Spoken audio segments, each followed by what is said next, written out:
Today, we're going to take a journey through the architecture of the most complex thing we know of, your nervous system. We're going to trace its incredible story, from a tiny, simple fold in an embryo, all the way to the network that lets you think, feel, and pull off amazing physical feats. All right, let's get into it. Just take a look at this acrobat. To stay on that tightrope, their brain is processing a constant flood of information, from their eyes, their inner ears for balance, the bottoms of their feet. And at the exact same time, it's firing off a non-stop stream of commands to muscles all over their body, making these tiny, perfect adjustments. It's an absolute symphony of coordination, all happening in milliseconds. So how in the world do we get from one single cell to a system that can do that? That's the big question for today. And believe it or not, the entire story of your brain, your spinal cord, and every single nerve starts with a simple sheet of cells that just folds in on itself only a few weeks after conception.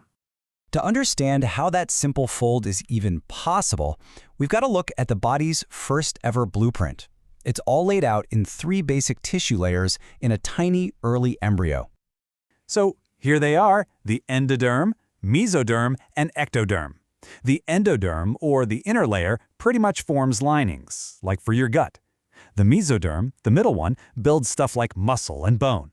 But the one we care about, the hero of our story, is the ectoderm, the outer layer. It's the one that gives rise to both our skin and, amazingly, our entire nervous system. Now, let's watch how this process, which is called neurulation, actually happens. First, a little patch of that ectoderm gets a chemical, "Hey, you're special now" signal, and turns into something called neuroectoderm, forming a flat plate. Then, I want you to imagine taking a flat sheet of paper.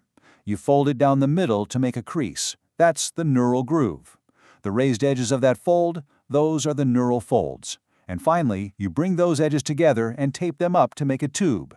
That is exactly what happens here to create the neural tube.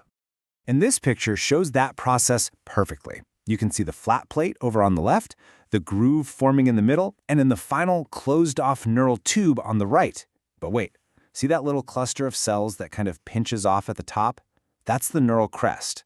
Both the tube and this crest are so important because they're about to go their separate ways and have 2 totally different destinies. So yeah, this single folding event is the big fork in the road for the nervous system. It creates the 2 fundamental divisions that are going to define the whole structure from this point on. Okay, this is the crucial point, and it's a classic exam trap, so listen up. The neural tube becomes the central nervous system. That's the command center, the brain and spinal cord. Those neural crest cells, on the other hand, they migrate away to become the peripheral nervous system. You know, all the nerves and ganglia that connect the brain and spinal cord to every other part of your body. One fold, 2 completely different systems. All right, let's follow the neural tube for a bit and see how it starts to build the brain. Right now, it's just a simple, straight tube. But very, very quickly, the front end starts to expand and change in a really specific way. Around week 3, the front of the tube swells into 3 primary vesicles, or bubbles. You can think of it like starting a balloon animal. You've got the prosencephalon, which is the forebrain, the mesencephalon, or midbrain, and the rhombencephalon, the hindbrain. And a simple way to remember that order from front to back? Just remember, the brain progresses mightily rearward. But development doesn't stop there, of course. By week 5, those 3 balloons have already subdivided into 5 secondary vesicles. The forebrain splits into 2, the hindbrain splits into 2, but the midbrain just stays as 1.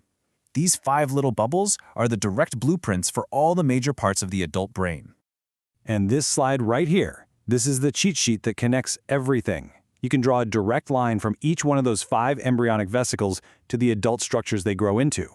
The telencephalon balloons out to become that huge cerebrum.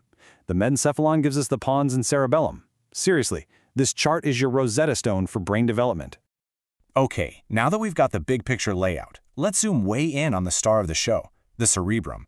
Remember, it developed from that very first vesicle, the telencephalon. This is where all of our high-level thinking happens. This cerebrum is that iconic, wrinkly gray part of the brain we all picture. It's split right down the middle by the longitudinal fissure into a right and a left hemisphere. And connecting those 2 halves, deep inside, is a massive bundle of nerve fibers called the corpus callosum, which is basically the main information superhighway between them. So what's with all the wrinkles? Well, those ridges are called gyri, and the grooves are called sulci. And the reason for them is just pure packaging genius. Imagine you have a giant newspaper you need to fit into a tiny box. What do? You crumple it up, right? That's exactly what the brain does to cram as much surface area of the cerebral cortex, the gray matter, as possible inside the skull. Now, these folds aren't random. They create a consistent map. These major grooves, like the central sulcus you see here, act as landmarks, dividing each hemisphere into 4 main lobes. The frontal lobe up front for planning and movement, the parietal for sensation, the temporal on the sides for hearing and memory, and the occipital in the very back, which is all about vision. And we can get even more specific. In the early 1900s, a neuroscientist named Corbinian Brodmann started mapping the cortex based on how its cells looked under a microscope. He created this map of Brodmann's areas, and it turned out that these different-looking areas matched up incredibly well with specific jobs. For instance, Area 4 is the primary motor cortex, and Area 17 is the primary visual cortex. This whole idea is called localization of function. Now, making a movement isn't just about the cortex shouting, go. There are these deep structures way below the cortex that fine-tune and control our actions, deciding if a movement should happen or if it should be stopped. First off, another important exam trap. You will often hear these structures called the basal ganglia, but the technically correct term is basal nuclei. Why? Because a ganglion is a cluster of neuron cell bodies in the peripheral nervous system. A similar cluster inside the central nervous system, like this one, is called a nucleus. It's a key distinction, so try to get it right. So, the basal nuclei control movement using 2 opposing circuits, the direct and the indirect pathways. And honestly, the simplest way to think about them is as a go signal and a stop signal. The direct pathway's job is to give a movement the green light, while the indirect pathway's job is to slam on the brakes and prevent unwanted movements. Now looking at the full circuit, that go-stop model makes a ton of sense. The cortex sends the initial idea for a movement. Then, a key player called the substantia nigra releases dopamine, which acts like a master switch. Dopamine turns on the go pathway and turns off the stop pathway. This ultimately lets the thalamus give the final OK signal back to the cortex to start the movement. It's this beautifully balanced system. Okay, finally, let's look at the information superhighway that connects the brain to the body, the spinal cord, and the amazing systems in place to protect this whole delicate central nervous system.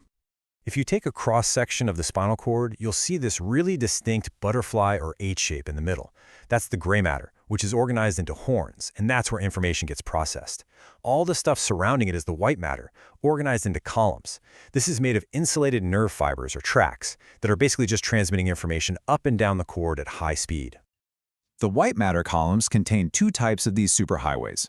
You have ascending tracks that carry sensory information, like touch and pain, up to the brain, and you have descending tracks that carry motor commands down from the brain to the muscles. This brings us to our final exam trap.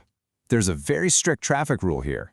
Sensory information always enters the spinal cord from the back door, the dorsal root, while motor commands always exit through the front door, the ventral root, every time. So we've gone from a single sheet of embryonic cells folding itself into a tube, to the ballooning vesicles that become a brain, all the way to the intricate wiring of the cortex and the spinal cord. It is an absolutely incredible story of self-assembly. It really makes you wonder, doesn't it? What is this step-by-step construction, where each structure enables the next one, tell us about the deep, inseparable link between how something is built, its structure, and what it can ultimately do, its function? Definitely something to think about. Thanks for joining us.